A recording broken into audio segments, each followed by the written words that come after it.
اعوذ باللہ من الشیطان الرجیم بسم اللہ الرحمن الرحیم وَإِذَا أَذَقْنَا النَّاسَ رَحْمَةً مِّن بَعْدِ ضَرَّاءَ مَسَّتْهُمْ إِذَا لَهُم مَّكْرٌ فِي آيَاتِنَا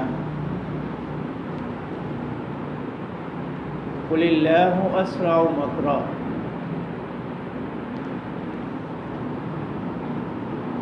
اللہ تعالیٰ فرماتے ہیں کہ جب ہم چکھاتے ہیں لوگوں کو مصیبت کے بعد رحمت من بعد ضراء مستہم، اس تکلیف کے بعد جو ان کو پہنچی تھی، اس کے بعد جب ہم ان پر مہربانی کا مزہ ان کو چکھاتے ہیں، ان پر اپنی طرف سے کوئی رحمت نازل کرتے ہیں، اذا لہم مکر فی آیاتنا، تو وہ لوگ یہ کرنے لگتے ہیں کہ وہ شرارتیں کرنے لگتے ہیں ہماری آیات۔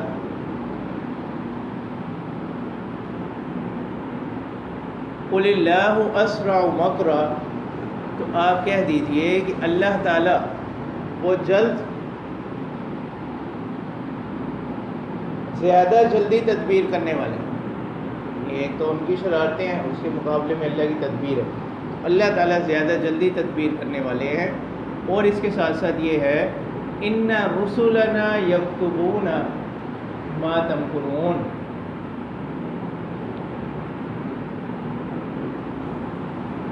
اور ہمارے رسول یعنی فرشتے یکتبون ما تمکرون، وہ لکھ رہے ہیں جو کچھ تم شرارتیں کرتے ہو۔ تو اب یہاں مکرہ کہتے ہیں خفیہ تدبیر، نہیں وہ اچھی بھی ہو سکتی ہے، بری بھی ہو سکتی ہے۔ اور یہاں اللہ کے جو کہا گیا اللہ اسرع مکرا، اللہ تعالیٰ کی تدبیر سے کیا مراد ہے؟ اللہ تعالیٰ کی تدبیر سے مراد وہ استدراج اور مہلت، کہ اللہ تعالیٰ جو ہے وہ فوری کیا نہیں کرتے، پکڑ نہیں کرتے، مہلت دیتے ہیں تاکہ پوری طرح کیا ہو سکے، گرفت ہو سکے۔ تو اسی لیے علماء فرماتے ہیں کہ ایک عاقل شخص کو چاہیے، اس آیت سے یہ معلوم ہوا کہ ایک عقل مند شخص اس کو چاہیے کہ وہ جس وقت اس کو موقع میسر ہو وہ کیا کر لے، توبہ کر لے، اور اللہ تعالیٰ کے حلم سے وہ مغرور نہ ہو جائے، دھوکے میں نہ پڑے۔ إِنَّ رُسُلَنَا يَكْتُبُونَ مَا تَمْكُرُونَ، اور اللہ تعالیٰ فرماتے ہیں کہ ہمارے بھیجے ہوئے یعنی ہمارے فرشتے جو ہیں وہ لکھتے ہیں جو کچھ تم شرارتیں کرتے ہو۔ هُوَ الَّذِي يُسَيِّرُكُمْ فِي الْبَرِّ وَالْبَحْرِ، وہی ذات ہے جو چلاتی ہے تم کو خشکی میں اور تری میں، فی البر والبحر، خشکی میں اور تری میں، حتی اذا کنتم فی الفلک، یہاں تک کہ جب تم ہوتے ہو کشتیوں میں، وجرین بہم بریح طیبۃ، اور وہ تمہیں لے چلتی ہیں اچھی ہوا کے ساتھ، وفارحوا بہا، اور ان لوگوں کو لے چلتی ہیں۔ یہ التفات ہو رہا ہے اب خطاب سے غائب کی طرف، حتی اذا کنتم فی الفلک، جب تم لوگ کشتیوں میں ہو، وجرین بہم بریح طیبۃ، اور کشتیاں اپنے مسافروں کو لے چلیں اچھی ہوا کے ساتھ، وفارحوا بہا، اور وہ اس سے خوش ہوتے ہیں۔ لیکن اچانک کیا ہوا؟ جاءتھا ریح عاصف، کہ آئی ان پر ایک تیز و تند ہوا، عاصف تیز ہوا، وجاءہم الموج من کل مکان، اور ان کے پاس آئیں لہریں ہر طرف سے، وَظَنُّوا أَنَّهُمْ أُحِيطَ بِهِمْ، اور ان لوگوں نے یقین کر لیا کہ انہیں گھیر لیا گیا ہے، أَنَّهُمْ أُحِيطَ بِهِمْ، کہ انہیں گھیر لیا گیا۔ دعوا اللہ مخلصین لہ الدین، تو اب انہوں نے اللہ تعالیٰ کو پکارا یکسو ہو کر، پکار کو اسی کے ساتھ خالص کر کے، لَإِنْ أَنْجَيْتَنَا مِنْ هَذِهِ لَنَكُونَنَّ مِنَ الشَّاكِرِينَ، کہ اے اللہ اگر آپ نے ہمیں اس سے نجات دے دی، لَنَكُونَنَّ مِنَ الشَّاكِرِينَ، تو ہم ہو جائیں گے قدر کرنے والوں میں سے، قدردان لوگوں میں سے۔ فَلَمَّا أَنْجَاهُمْ إِذَا هُمْ يَبْغُونَ فِي الْأَرْضِ بِغَيْرِ الْحَقِّ، تو اللہ تعالیٰ فرماتے ہیں کہ جب اللہ تعالیٰ نے ان کو نجات دے دی. اذا هم یبغون فی الارض بغیر الحق، تو وہ زمین کے اندر ناحق سرکشی کرنے لگتے ہیں، شرارتیں کرنے لگتے ہیں. یبغون فی الارض، سرکشی کرنے لگتے ہیں، حد سے بڑھنے لگتے ہیں زمین میں، بغیر الحق، ناحق. یا ایھا الناس انما بغیکم علی انفسکم، تو اللہ تعالیٰ فرما رہے ہیں کہ یہ جو تم سرکشی کر رہے ہو، اپنی حدود سے بڑھ رہے ہو، تو اے لوگو، انما بغیکم علی انفسکم، کہ بے شک تمہارا سرکشی کرنا، تمہارا حد سے بڑھنا، یہ تمہارے ہی نفسوں پر اس کا وبال ہوگا. اس لیے علماء فرماتے ہیں کہ 3 گناہ ایسے ہیں کہ ان کا وبال کرنے والے پر پڑتا ہے. ایک تو ظلم ہے، کہ کوئی جو کسی پر ظلم کرتا ہے تو اس پر بھی ظلم کیا جاتا ہے. بدعہدی، کوئی کسی کے ساتھ کیا کرتا ہے، بدعہدی کرتا ہے. اور تیسرا دھوکہ فریب. تو اللہ تعالیٰ فرما رہے ہیں کہ تمہاری سرکشی کا جو وبال، اس کا جو انجام ہوگا، اس کا جو نقصان ہوگا، علی انفسکم، وہ تمہارے ہی نفسوں پر ہوگا. تو علی خلاف کے لیے آتا ہے، ضرر کے لیے، واللام انتفاع کے لیے. متاع الحیات الدنیا، تو یہ یہاں پر کیا ہے، امر محذوف ہے. متعوا متاع الحیات الدنیا، یعنی دنیا کے ساز و سامان سے کیا کر لو، نفع اٹھا لو ایک مدت تک کے لیے. ٹھیک ہے. ثم الینا مرجعکم فننبئکم بما کنتم تعملون، اللہ تعالیٰ فرماتے ہیں کہ پھر ہماری ہی طرف ہوگا تمہارا لوٹنا، اور ہم تمہیں بتلا دیں گے جو کچھ تم اعمال کیا کرتے تھے. انما مثل الحیات الدنیا کماء انزلناہ من السماء، اب یہاں سے دنیا کی زندگانی کی مثال دی جا رہی ہے. وہ اس طرح کہ اللہ تعالیٰ فرماتے ہیں کہ دنیا کی زندگی کی مثال ایسے ہے، کماء انزلناہ من السماء، کہ جیسا کہ ایک پانی، تو ماء نکرہ ہے، اس کے بعد فعل آ رہا ہے تو اس کی صفت بنے گا. ایسا پانی جس کو ہم نے اتارا آسمان سے، فاختلط بہ نبات الارض، اس کے ساتھ مل گئی زمین کا غلہ، زمین کی کھیتی. مما یأکل الناس، ٹھیک ہے، یعنی اس پانی کے ذریعے سے بڑھ گئی، پیدا ہو گئی.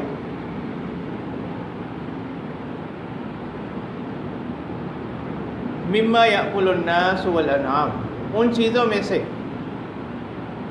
جن کو لوگ کھاتے ہیں اور جانور، والانعام، اور جانور.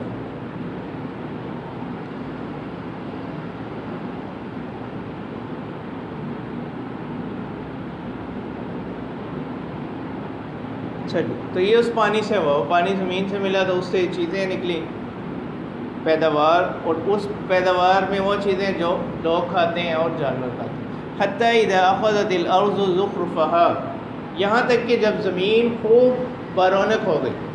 حتی اذا اخذت الارض زخرفها، یہاں تک کہ جب زمین کیا ہو گئی، خوب بارونق ہو گئی. یہ اس کا بامحاورہ ترجمہ ہے. وزینت، اور خوشنما دکھائی دینے لگی.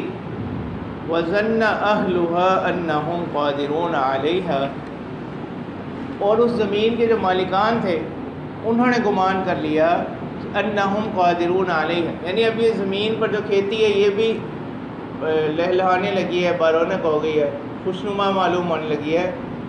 تو اب انہوں نے بھی سمجھ لیا کہ ہم اس پر قادر ہو گئے ہیں، یعنی اب ہم اس کو اپنے فائدے میں لا سکتے ہیں، اب اس کو کاٹ کے بیچ دیں گے، اپنے استعمال میں لیں گے. لیکن اللہ تعالیٰ فرماتے ہیں اتاہا امرنا لیلا او نہارا، اس پر آ گیا ہمارا حکم، اس کھیتی پر، لیلا او نہار، رات میں کسی وقت یا دن کے کسی وقت میں.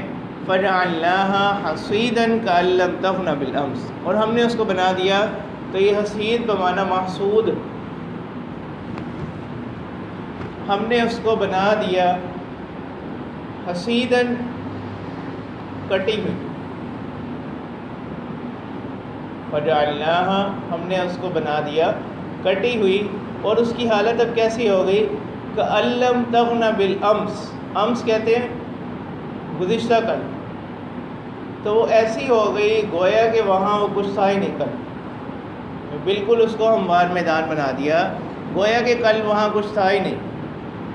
کذالک نفصل الآیات لقوم یتفکرون، تو اللہ تعالیٰ فرمانے کہ اسی طرح ہم اپنی جو نشانیاں ہیں، دلائل ہیں، ان کو پھر تفصیل سے بیان کرتے ہیں ایسے لوگوں کے لیے جو غور و فکر کرتے ہیں۔ یعنی بندہ ہر وقت یہ سمجھے کہ اس کے جتنے بھی معاملات ہیں وہ اللہ تعالیٰ کی طرف سے ہیں، وہ اپنی ذات پر کیا، صرف اپنی ذات پر بھروسہ نہ کرے،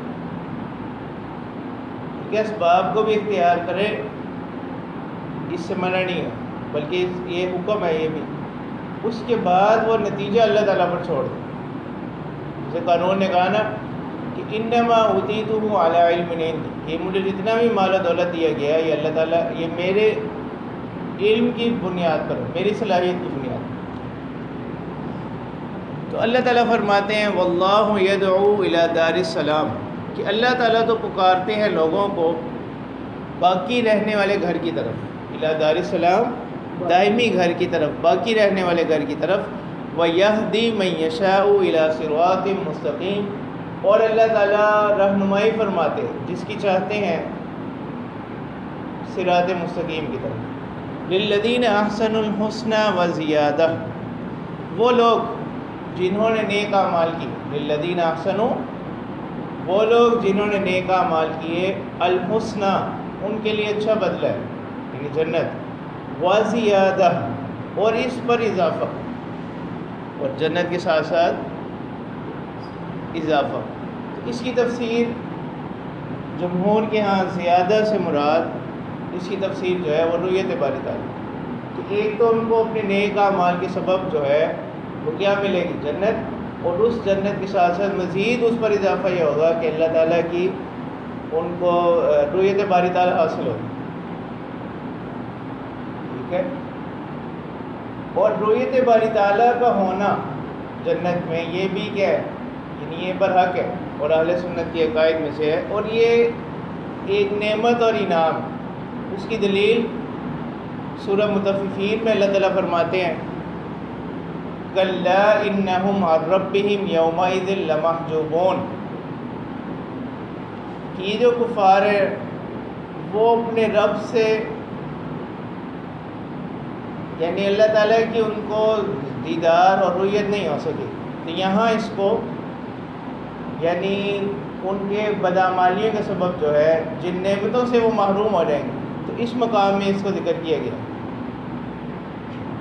وَلَا يَرْهَقُ وُجُوهَهُمْ قَتَرٌ وَلَا ذِلَّةٌ، اور نہیں چھائی ہوگی، وَلَا يَرْهَقُ وُجُوهَهُمْ، اور نہیں چھائی ہوگی ان کے چہروں پر، قطر، کوئی سیاہی، کوئی غم، کوئی پریشانی، ولا ذلت، اور نہ ہی کوئی ذلت۔ اولئک اصحاب الجنہ، یہی لوگ جو ہے اہل جنت ہیں، ہم فیہا خالدون، اور وہ اس میں ہمیشہ رہیں گے۔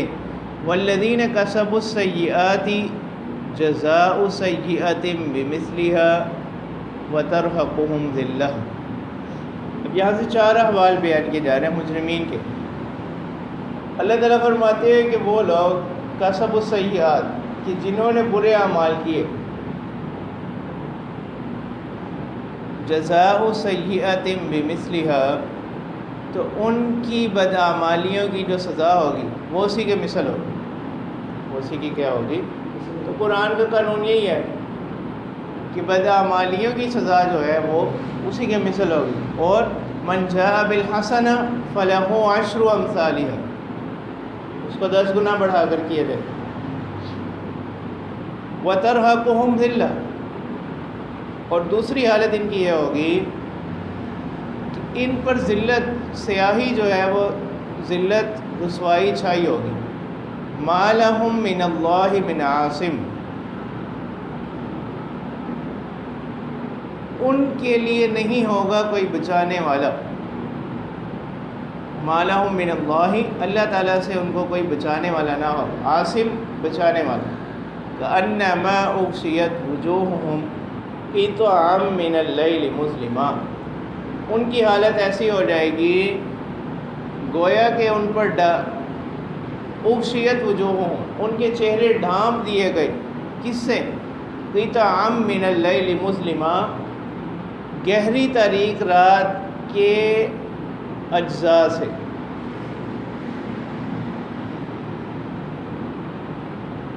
ان کے چہروں کو کیا کر دیا گیا؟ ڈھانپ دیا گیا۔ اولئک اصحاب الجنہ مثل اولئک اصحاب النار، یہ لوگ جو ہیں وہ اہل دوزخ ہوں گے، ہم فیہا خالدون، اور وہ اس میں ہمیشہ رہیں گے۔ تو اس آیت سے جو معتزلہ جو ہیں وہ عقائد جو مختلف گروہ ہیں ان میں سے ایک گروہ کا نام ہے، مختلف مذاہب بنے۔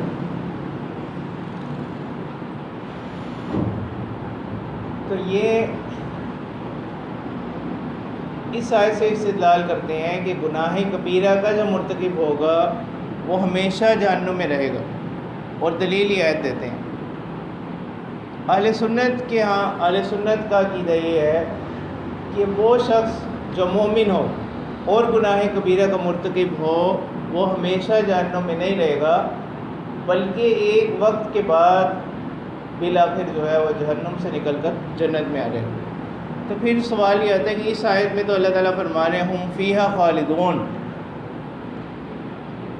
تو اس کے جوابات وہ دیتے ہیں اہل سنت۔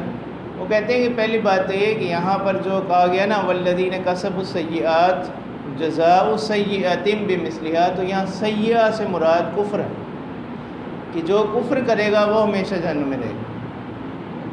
اور دوسرا جواب وہ دیتے ہیں کہ یہ آیت جو ہے گناہ کی مذمت کو بیان کرنے کے لیے، زجر و توبیخ کے لیے ہے۔ اور تیسرا وہ کہتے ہیں کہ جو یہاں کہا گیا نا ہم فیہا خالدون، یہ کنایہ ہے مقصد طویل سے، یعنی ایک لمبے عرصے تک رہنے کو کس سے تعبیر کر دیا گیا؟ ہمیشہ رہنے سے۔ اور ایک جواب اس کا وہ چوتھا جواب یہ دیتے ہیں کہ یہ اس کے لیے ہے ہم فیہا خالدون جو گناہ کو جو مستحل ہو، یعنی اس گناہ کو حلال سمجھ، تو اس حلال سمجھنے کی بنا پر وہ کیا ہوگا، اس کی سزا یہ ہوگی کہ وہ ہمیشہ کے، کیونکہ وہ دائرہ ایمان سے نکل۔ وَيَوْمَ نَحْشُرُهُمْ جَمِيعًا، اب یہاں سے اللہ تعالیٰ فرما رہے ہیں کہ جیسے یہ مشرکین کہتے تھے نا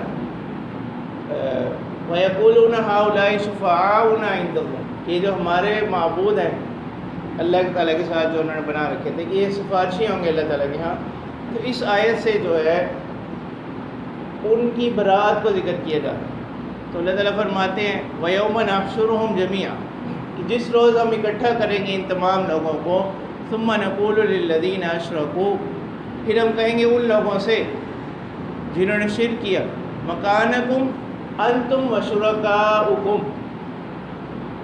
یہ مکانکم کی ضمیر پر عطف تھا، تو اس کے لیے جو ہے وہ قاعدہ ہے ضمیر متصل پر جب عطف کریں گے تو اس کی تاکید لائیں گے منفصل کے ساتھ، مکانکم انتم وشرکاؤکم، تو یہاں پر فعل محذوف ہے، یعنی تم قرار پکڑ لو، تم لوگ اور تمہارے شرکا، یعنی ایک جگہ ٹھہر جائیں۔